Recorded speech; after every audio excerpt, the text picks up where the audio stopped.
Yo, what is going on, guys? Welcome back to the channel, and today we are going to be breaking down UFC 329 McGregor versus Holloway, giving you guys my predictions on who I think is going to win, who I think is going to lose, and how that's going to happen. I mean, I got to be honest, guys. I know this is a secret. This card is fucking stacked, and although it doesn't feel like one of those McGregor fight weeks, it's still unbelievably exciting that he is going to be back in the octagon this Saturday night. Hopefully to put on a show. I guess we'll see, but we'll get there at the top of the card. A little bit of, I don't want to say weak undercard. Like, I'm sure the fights will be good, but the names are just not, they're just not there. I feel like that's usually what you see on a McGregor fight card. But this card, especially on the top half of it, absolutely stacked. But anyway, guys, hey, let's get right into it. First fight on the card, opening up the prelims, Alessandro Costa versus Cody Durden. Honestly, on this one, guys, I got to go with Costa.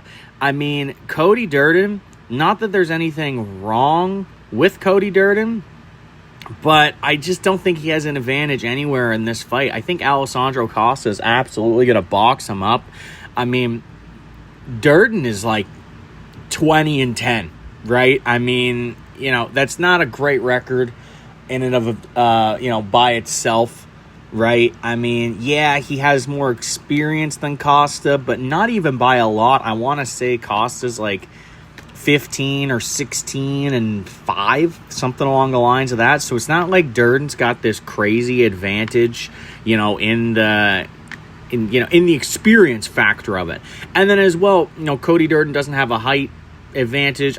He might by like 2 inches, but there's no reach advantage. I know that when I was looking it up, like I think he has, like a 1-inch reach advantage for the legs. Like, absolutely nothing. And Cody Durden is just there to be hit. Like, I don't dislike Cody Durden, but I just think Alessandro Costa is just so much better, and the odds reflect that. I think they have him as like a minus 250 favorite in this fight, and I think that's fair. I think Alessandro Costa is going to go out there, and I think he's going to knock out Cody Durden. We'll say in the second round.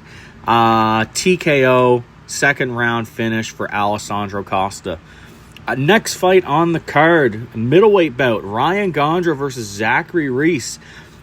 I am a little tossed up on this fight because I just don't care about either of these guys, really, if I'm being completely honest with you. I mean, Zachary Reese is out here. Oh, my God. Oh, tired as fuck, apparently. Sorry about that, guys. Zachary Reese is out here going life and death with Michel Pereira, going split decision with him in like 2025, having troubles with fucking Cedric Dumas.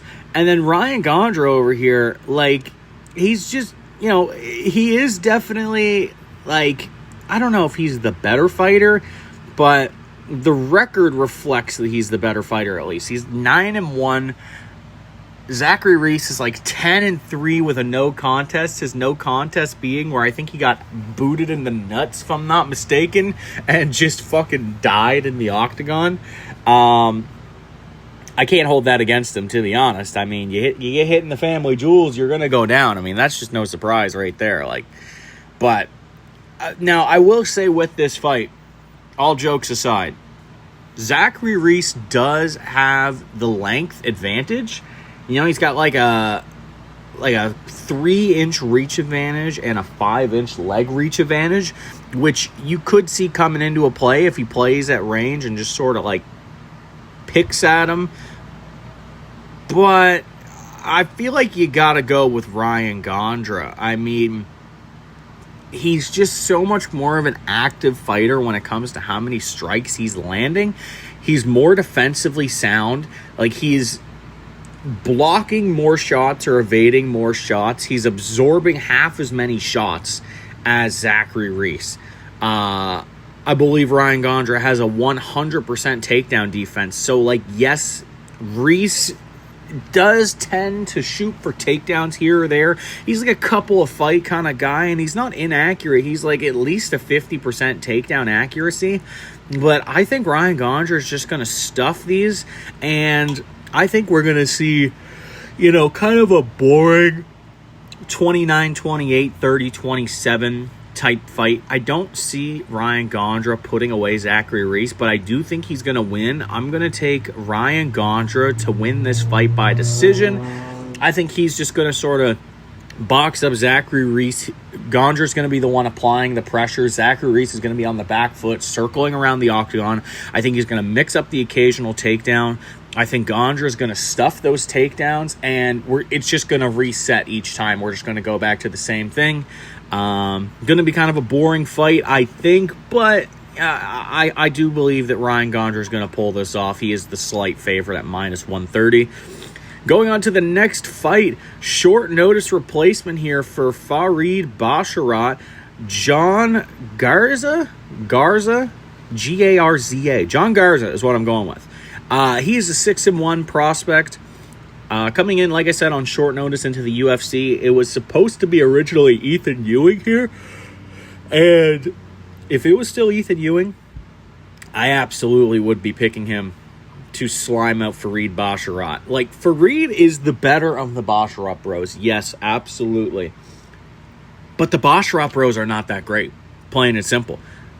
Farid will show up once a year, go life and death with somebody, go to a decision with some random guy just outside the rankings or just at the number 15 spot of the rankings, and then disappear. There's nothing overly impressive to me about him. I do think he's going to go out there and look really good against John Garza. I don't really like... Oh my God, I'm yawning so much. Holy fuck. Sorry about that. Jesus fuck.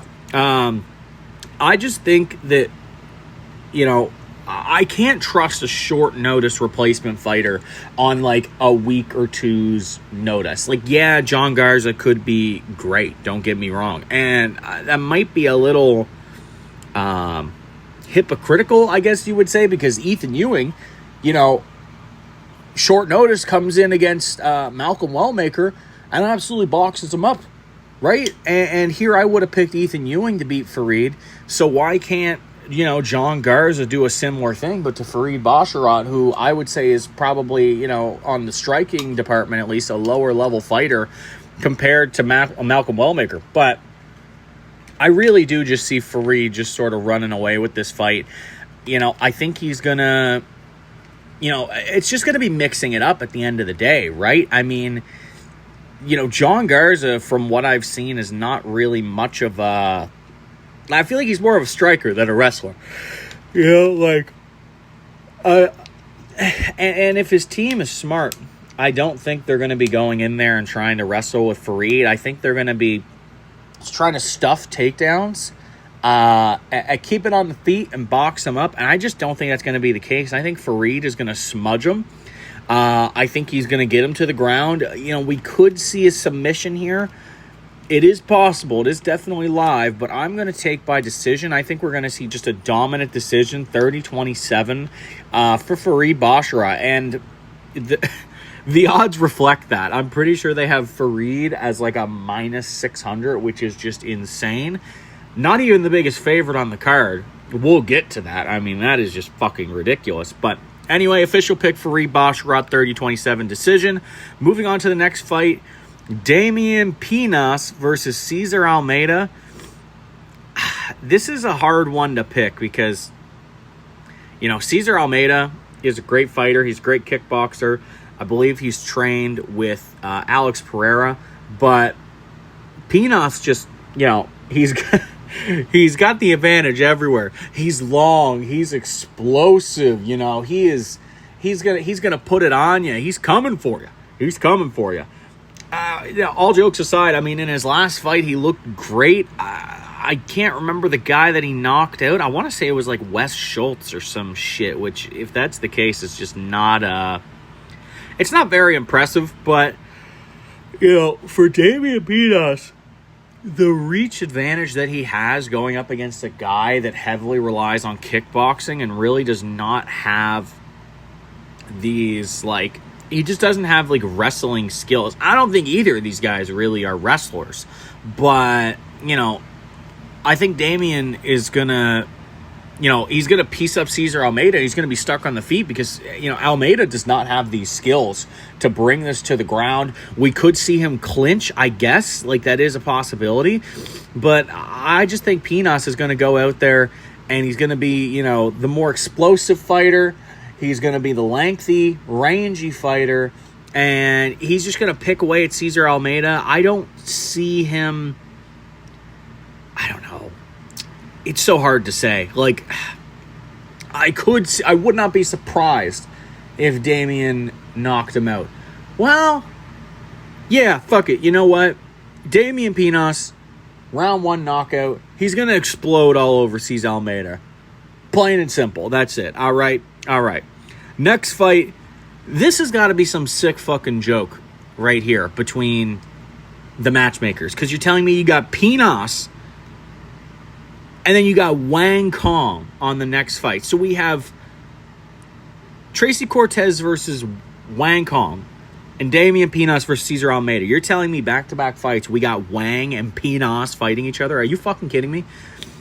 That's got to be some kind of fucking joke between the matchmakers. Like, I mean, that is just... You don't do that on, you know... You don't do that on accident. I really don't believe that. Anyway, Tracy Cortez versus Wang Kong. This fight could go one of two ways. Or, I guess... Yeah. It could go two different ways, really. Tracy Cortez, you know, being the more experienced fighter who's been in there for a while in this division, I can see her using her wrestling and just sort of, best way to put it is just wrestle fucking Wang Kong. I mean, we've seen that Wang Kong has struggled with wrestling in the past. I believe her first loss that she had in the UFC, because she's 9-1. Wang Kong is great. Now, I was on the hype train until she got, I wouldn't say fraud checked, but when she lost her, I don't think it was the last fight, but the fight before that, you know, it was due to the wrestling, right? It was due to wrestling. And we could see Tracy Cortez implement that into her game plan, you know, and smudge Wang Kong, or we can see Wang Kong keep it on the feet and box up Tracy Cortez. Because here's the thing, right? If Tracy does not rely on her wrestling, she's just going to get pieced up by Kong the whole time. I don't think there's any other way about it, right? I mean, I don't see it going any other way, honestly. If she doesn't shoot takedowns, that is. I think if Tracy Cortez shoots takedowns and she can get them, granted, Wang Kong does have a great, she's got great takedown defense. I think she has like an 80+% takedown defense. But this is a hard one to predict. This is like very 50-50. The odds reflect that as well. It's pick'em odds, -110 each. I think, and maybe a little bit of bias because I do want to see her win, I'm going to go with Wang Kong. I think Wang Kong is going to keep it on the feet. And I think she's going to pick away at Tracy Cortez. I really don't see a finish happening here. I think we're going to see like I'm going to say a classic 29-28 women's MMA decision. I could be wrong because the women's MMA fights recently, these chicks have been showing out, all right? They heard us online saying, oh, going for a piss break, going to get a drink and I'll be back after the fight. They've been hearing this shit and all of a sudden they've been stepping it up. So I might be wrong. I don't know. But this kind of fight, I mean, these girls, they go to a lot of decisions. They're not really finishers. I mean, I want to say like 80% of Tracy Cortez's fights go to decision and like 50% of Wang Kong's go to a decision. So if there's going to be a finish, it's going to be on the side of Wang Kong by knockout, but I'm going to take her by decision. Give me 29-28 decision for Wang Kong.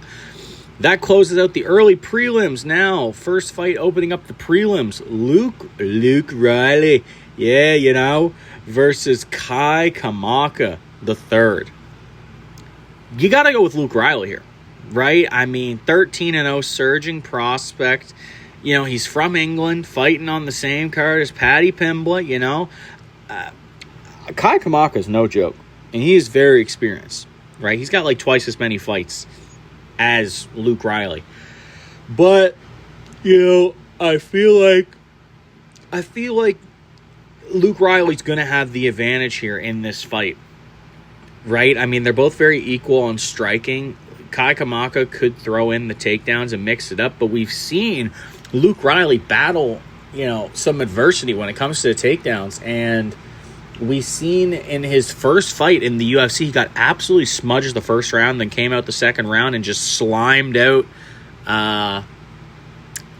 Don't know the guy's name right now. Bogdan Guskov sounds right. I'm going to go with that. Slimed out Bogdan Guskov in the second round. Nasty. Great. Love to fucking see it.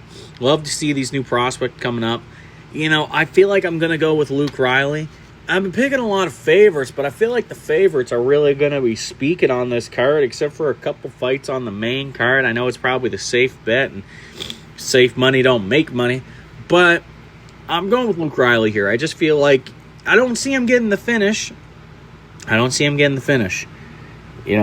Kamaka, from what I've looked at tape-wise, very defensively sound, but he does absorb like 5.5 strikes per minute. On average, that is. And he's putting out the same amount. Don't get me wrong. But if Luke Riley, If Luke Riley is landing on you like that, I mean, he could definitely put you away. But I feel like it's going to go to a decision. I feel like it's going to be Luke Riley 30-27 decision against Kai Kamaka. Just being the better fighter through and through the whole fight. Picking away at him, boxing him up, doing his thing. I would love to see a finish. I could see a finish. If there's going to be a finish, I do think it's going to be on the Luke Riley side. I think this fight's going to be mainly one-way traffic. Kai Kamaka is going to keep it relatively competitive, being the more experienced fighter. But I think this is Luke Riley. We'll say 30-27 decision. All right, next fight, bantamweight fight. Cody Garbrandt versus Adrian Yanez. This is just a sacrifice. All right. Cody Garbrandt wins his last fight via nut shot decision. Gets booted in the nuts twice. Dry heaves into a bucket. Long Zhao, I think was his name, maybe. I don't know. I could be getting my Asian fighter mixed up.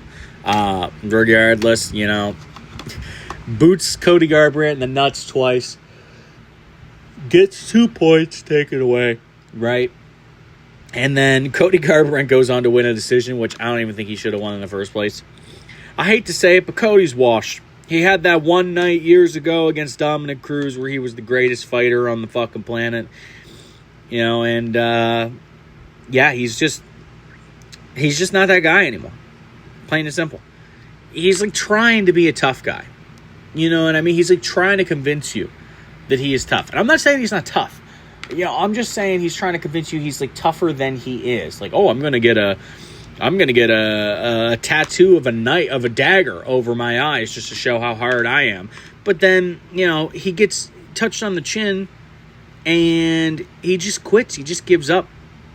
And Adrian Yanez isn't, he isn't the perfect fighter. These guys have very similar records. But Adrian Yanez is on a much better run as of late here in the UFC. I think Adrian Yanez he's going to knock out Cody Garbrandt. We'll say round 2. I hate to say it. I love Cody. He's a really fun fighter. I watched him when he was coming up. I guess sort of after the fact, 'cause that was a little before my time watching the UFC, but I've watched a lot of his fights, and I'm always rooting for the guy, and I was rooting for him in his last fight even too, but I just don't, you're only as good as your last fight at the end of the day, right? And if you're winning a fight because you got nut-shotted and points were taken, I just can't, I can't pick you. We'll go with Adrian Yanez round 2 knockout. Yeah. Rest in peace, Cody Garbrandt. The chin is gone. Next fight on the card, heavyweight bout, Stevenson, not Stevenson. Don't get it twisted. Gable Stevenson versus Elijah Ellison. I said the fight earlier was like sacrificial lamb, right? this is the real sacrifice of the card, okay? Gable Stevenson's going to go out there, and he's just going to knock out Elijah Ellis in round one. I mean, there's no other way to put it, really. Like, Elijah Ellison's been put out before, and the UFC obviously is setting up Gable to win this, right? I mean, this is like their new shiny toy, the new prospect, trains with John Jones, likes to diddle people like John Jones. You know, UFC loves their people with their allegations and their problems, you know? I mean, they're the greatest fighters in the sport.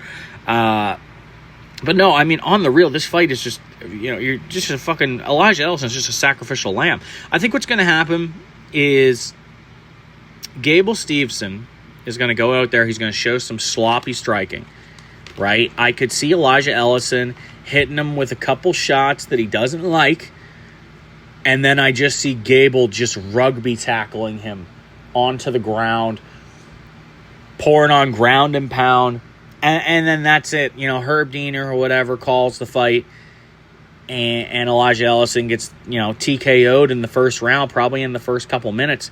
Because here's the thing, right? I can see, like, there is a glimmer of hope for Elijah Ellison because Gable has been hit. He's very hittable. He does not have this crazy defense, but he's shown that he has a relatively decent chin on the little bit of run he's been on outside of the promotion. I think he's 3-0.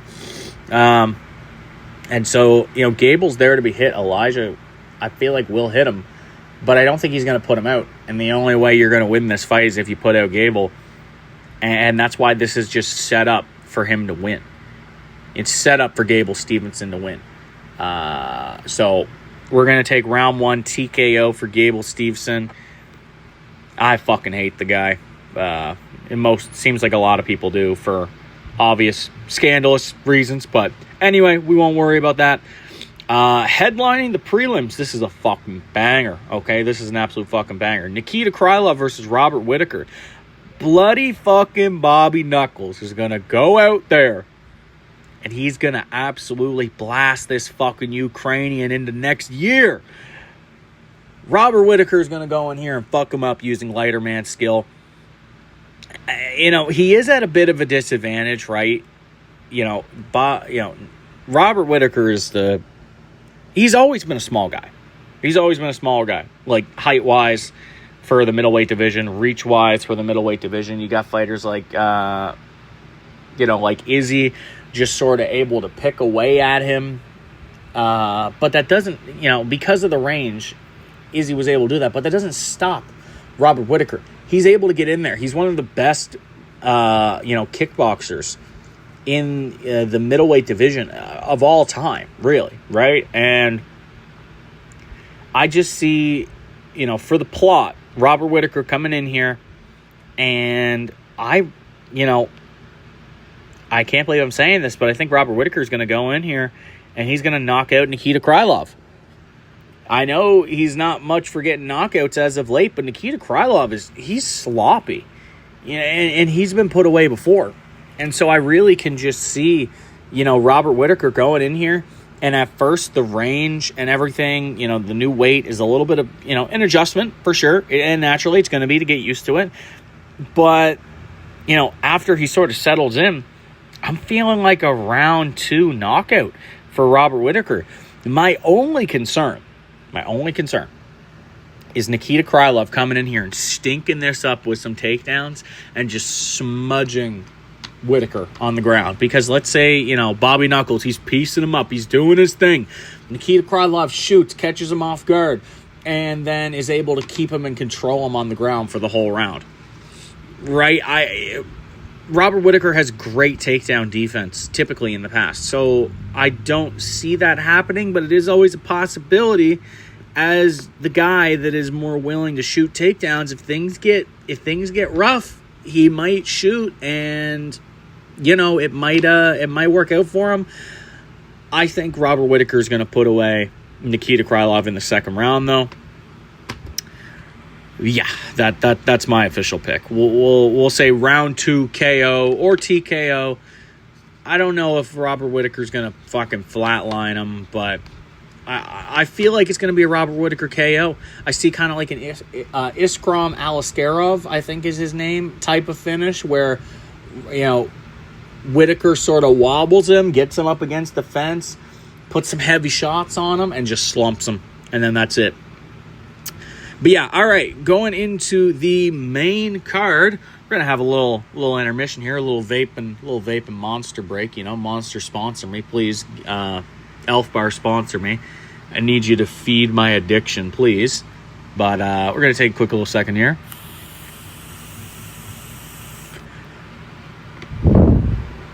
Oh, yeah. Have a little Monster to wash that down.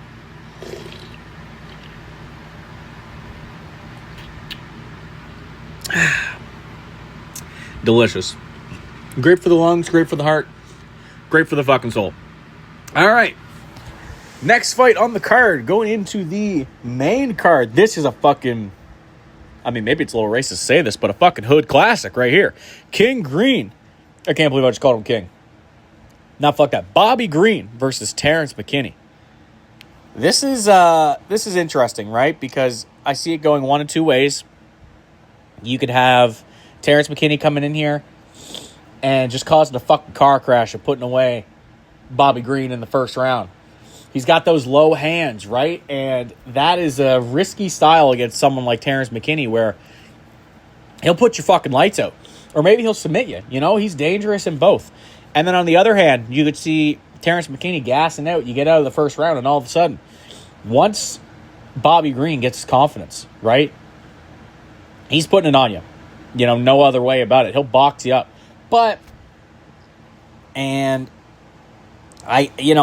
Green's been on a great run, and I've been going back and forth a lot about this fight, which is why I'm a little, I'm like almost changing my mind just thinking about the fight.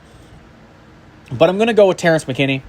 I think with these low hands, I think Terrence is literally just going to sprint at him right out the gate and put him away.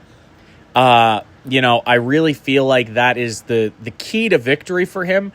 And he's always doing that kind of thing, right? He's always quick getting right to it. Bobby's chin has been cracked plenty of times throughout his career. Yes, Terrence McKinney's in the same boat, but, the youth is on Terrence's side. The speed is on Terrence's side. The cardio is definitely not, but I don't think that matters because I don't think it's making it out of the first round. I think we see a Terrence McKinney knockout. This could be a crazy fast knockout. He's gotten some insanely quick finishes in the UFC. This could be another. Hard to say. Regardless, we're not betting on time here. We're betting on rounds. And I think this is going to be a round one knockout for Terrence McKinney. I believe he's a slight favorite in this fight, and I sort of agree with that. I think he's going to go out there, and he's going to slime out Sir King Bobby Green himself. And then, I think Bobby Green is going to go on a bit of a skid after this fight. I think he's going to, he's had his little run. He's had I think it's like a 2 or 3 wins in a row. And after that, I just think he's going to get put out from here. I'm not thinking like a Tony Ferguson kind of run, but I think he sort of loses his fight, maybe loses another 2 fights, and then he calls it, and that's it. He's been in the UFC for a long time. I think this guy has like over 50 professional MMA fights. He's been in it for a while. And I just think this is going to be kind of a changing of the guard type moment where Terrence McKinney, being the younger fighter, is going to go out there and just put it on him. I guess we'll see. That fight is very 50-50. It really can go like either Terrence McKinney is going to go out there and absolutely fuck him up, or Bobby Green's going to survive, get through that first round, and then all of a sudden, Bobby's got that swagger. He's going to, once he gets confidence, he's going to put it on him. Again, I'm almost convincing myself to go with the Bobby Green side, but I'm gonna trust in Terrence McKinney, and I think he's gonna knock out Bobby Green in the first round. Next fight on the card, this is a fucking banger right here. All right, Brandon Royval versus Loner Kavanaugh, and this is a hard fight to predict. I think Brandon Royval, with his championship experience, could go in there and get the upset, right? But I feel like Loner Kavanaugh is going to get it done. I think he's going to knock him out. You know, Brandon Royval for a long time was super, super durable. And then we see in his last 2 fights, the fight with Joshua Van, after getting hit with like 200 fucking strikes, just gets dropped bad at the end of the fight. And then Manel Kape in his last fight knocks him out badly. And I don't think Loner Kavanagh has the same power as Manel Kape, not even close. But he's got slick boxing. I mean, he is a great fighter. I don't think we're really going to be seeing takedowns in this fight. I think this is mainly just going to be one of those stand and bang fights. But I think Loner Kavanagh is going to be the one who's hitting harder. And I think he's going to put it on Brandon Royval. And if it gets, tough for Royval, right? I mean, he could shoot takedowns. It's not like it's not in his arsenal. But Loner Kavanagh is going to stuff that shit. Plain and simple. And I think Loner Kavanagh is going to go out there and knock out Brandon Royval. I don't think he's going to do it as quickly or as impressively as Manel Kape. I think he's going to sort of soften him up a little bit, butter him up, hit him with some pop shots, weaken that chin, and then we're going to see in round 2 Loner Kavanagh put him away. Yeah, I mean that's kind of where I'm leaning with this fight. We're going to go with Loner Kavanagh to get this one done. Round 2. We'll say TKO. I don't think he's going to put him out cold. I think he's going to get kind of a ground and pound. The ref comes in and stops it. It's a TKO. I don't think he's going to put out Loner Kavanagh cold. I just really don't think that Loner Kavanagh has the same power as Manel Kape. I don't think anybody does, because no one else in that division has a whole ass tit from all the juice that they're pumping into them. To give Manel Kape that power, and he just gets away with it. Taking out my fucking goat, fucking Horiguchi. The gooch is loose. Anyway, that pissed me off. I'm on a tangent. Loner Kavanagh, round 2 knockout, is my official pick for that fight.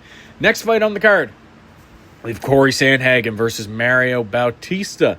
This fight is a rematch. It's weird. I don't really see many people talking about that, because it was a long time ago. Corey Sandhagen finished him. He hit him with a flying knee, and then I want to say got him in an armbar and finished the fight. Very impressive at the time. But here's the fucking thing, right? We don't see that Corey Sandhagen anymore. He just does not really fight like that now. I used to think that Corey was this kind of guy where, if you get hit by him, if you get hit by Corey, you're going out, And I feel like he's more now just kind of like beakers and test tubes. He's thinking out there a bunch. He is almost maybe thinking way too much, breaking things down, trying to be more technical when he should just be throwing. I mean, don't get me wrong, Corey Sandhagen is a great fighter, but I think at this point in their careers, I think Mario Bautista is a better fighter. I think over time he's improved significantly, and I mean, I think a lot of this comes down to the wrestling at the end of the day, right? Both are great at wrestling, but Corey is more like, he gets wrestled, or he gets a knockdown and he's going for submissions, where Mario Bautista is more in that sort of like smudge sort of mindset like we've seen with Jose Aldo, where, he's smart, where if he's going up against a dangerous striker, he's going to go for takedowns. He's going to smudge you against the fence. He's going to go for the clinch. And I see Mario Bautista doing that again in this fight. Well, I guess not again, but, you could say again. He did it to Jose Aldo. That was abysmal. That was awful. That was a disgrace. I don't think it's going to be as bad. I see Corey getting away, but I just think Mario Bautista, with all the improvements that he's made over time, is going to go in here. And he is going to... I think he's going to get the decision. I don't see a finish happening here. I know Mario Bautista got a finish in his last fight. But, I mean, that was against Vinicius Oliveira. That is a much lower level competition compared to Corey Sandhagen. I feel like this is one of those fights that no matter what it goes, the decision, I don't think Corey is going to finish Mario again. And I really don't see Mario finishing Corey. I'm thinking this is going to be 29-28. Mario Bautista. The monster's fighting back. I'm sorry, everybody. Holy shit. I think this is going to be 29-28. Mario Bautista just smudge, lay, and pray, grappling, a little pitter-patter strikes here and there. He just doesn't have the power to put him out, and I don't think he's going to submit him. I feel like there's going to be a lot of scrambling on the ground. I could see this kind of being one of those fights that's like, I don't know. It's not boring, but the fans will be booing because they're here for Conor McGregor. They're here for the Conor McGregor fight, right? And they're getting antsy. They're all here. They're all getting into it. They're all waiting. And then you got these two guys rolling around on the ground, and it's like, I don't know. I think it'll be a good fight for what it is, but I see a lot of people booing it. I see a lot of people thinking it's boring. Not saying it's necessarily what I'm going to think. But the casuals are gonna see this and be like, what the fuck am I looking at? These two grown men are rolling around on the ground with each other. Regardless, on another tangent, I like to do that apparently. Mario Bautista 29-28 decision is the official pick here. Great odds on that as well, I must say. Mario Bautista is the underdog. One of the few underdogs that I'd be picking on this card would probably be Bautista. Yeah, I mean, there's some good money to be made on that, no doubt. Co-main event of the card, Benoit Saint Denis versus Paddy Pimblett. What a fucking banger. What a great fight. Really looking forward to this fight. You know, two high-level wrestlers and solid strikers going up against each other in the co-main event.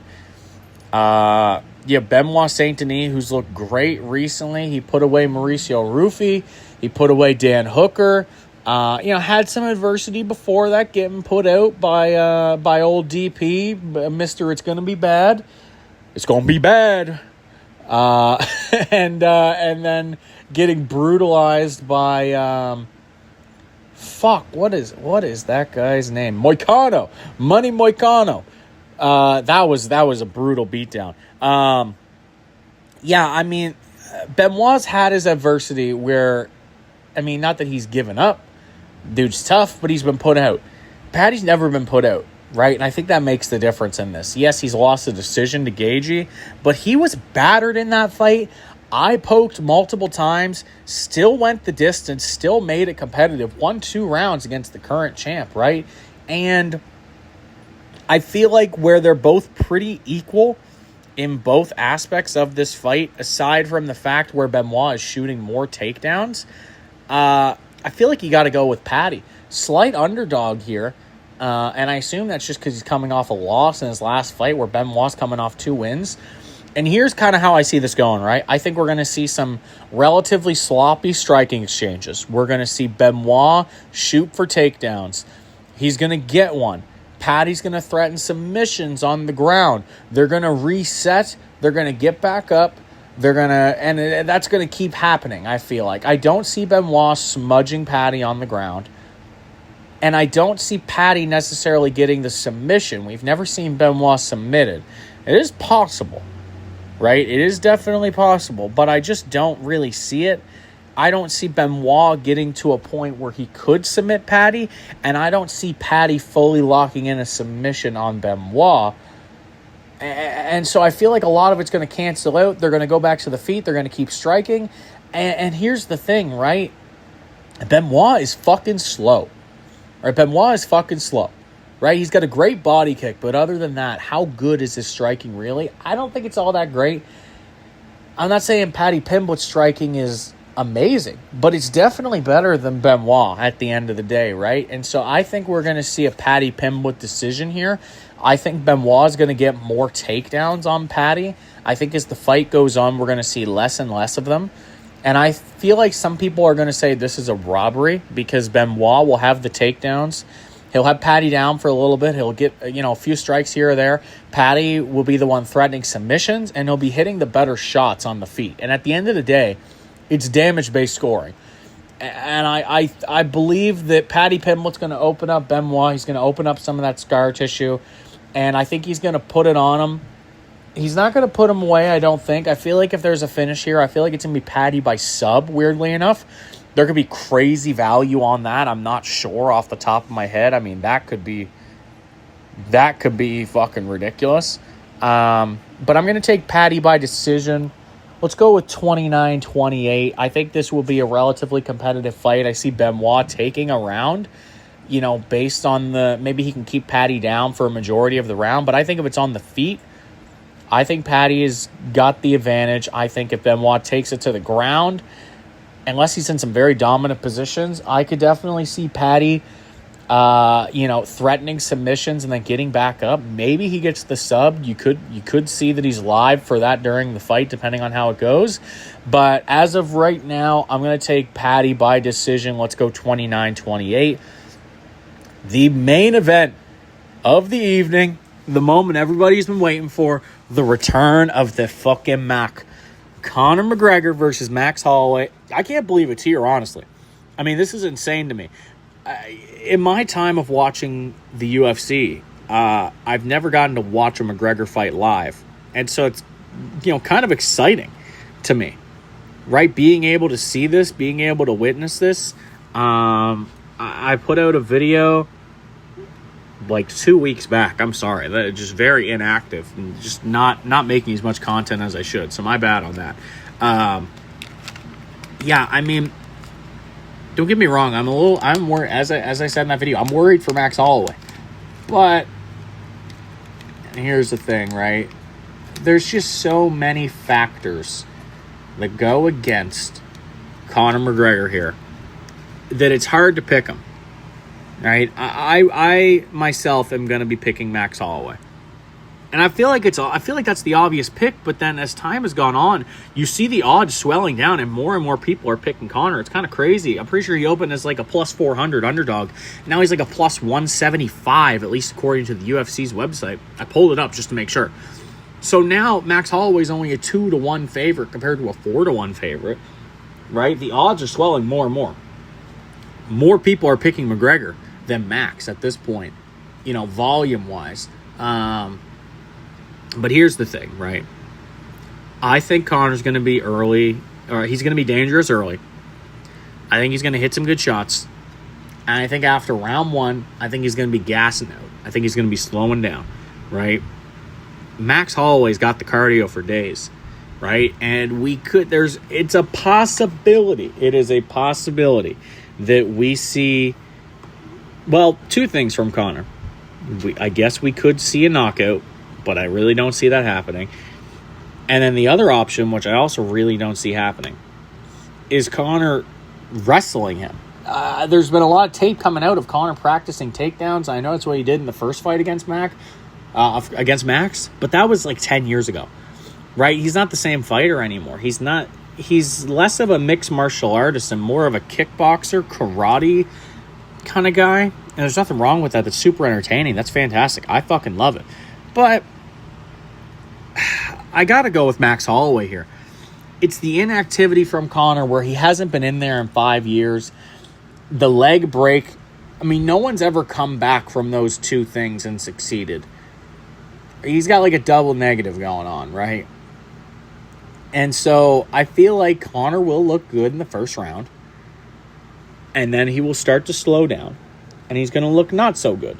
I feel like, because Max Holloway is a very smart fighter. We've seen this with Ilya where he didn't engage him super hard immediately, right? He was playing range, picking at him. And, Conor is going to have the reach advantage. He has the range to use here, right? But I feel like Max is going to be smart. He's going to circle the outside, and he's going to pick away at Conor, at least for the first round, second round, and then he's going to start getting in the pocket with him, and he's going to start boxing him up.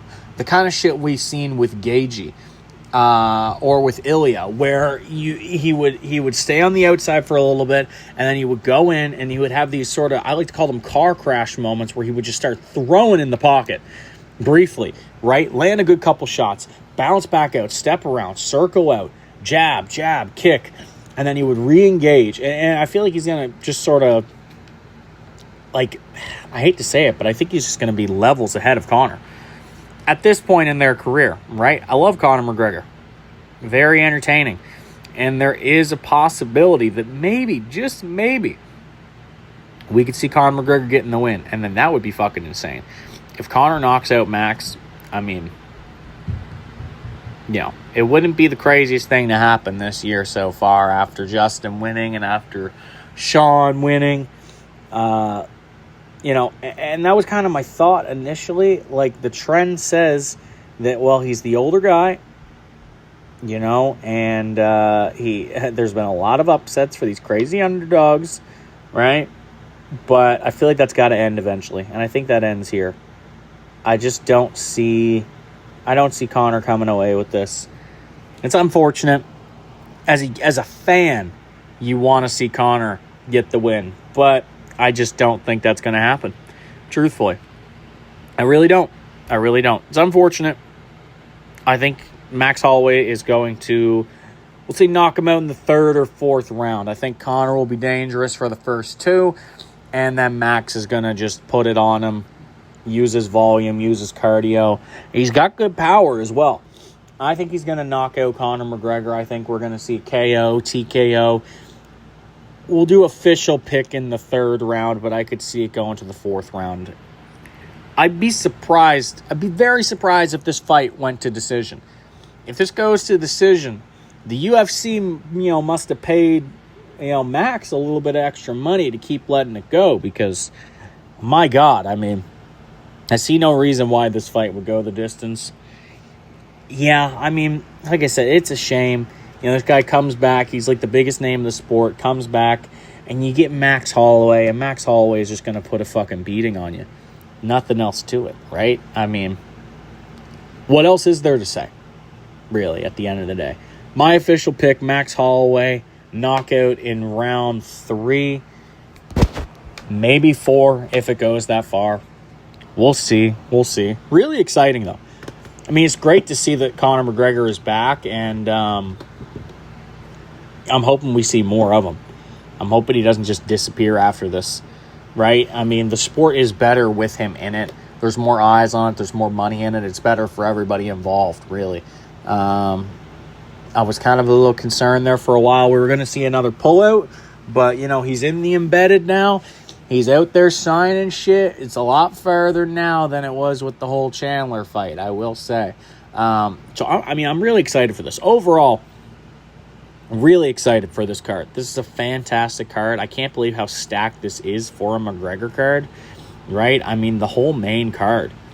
It's all bangers. It's all very noteworthy names, great fights. All of them are ranked fights. Well, I guess they're not really. Not really. The main event isn't a ranked fight, but they're fighting for a high ranking where, whoever wins, if they want to, we could see them going and, high up in 170, maybe taking one more fight at that weight class and then fighting Islam Makhachev if he's who is champ by the time we get there, unless he retires, which is possible. Yeah, it's so hard to say. But no, this card is fucking stacked. I'm so excited for it. So many noteworthy names on it. Let me know what you guys think in the comments down below. Do you guys think this is a great card? Do you guys think it's overrated? Let me know how you guys think these fights are going to go. And yeah, guys, that'll do it for now. I will see you guys in my next video, where we will be recapping UFC 329. I got a couple other video ideas and a couple other videos in the work. I'm looking forward to you guys seeing it. But yeah, guys, take care, and I'll see you in the next one.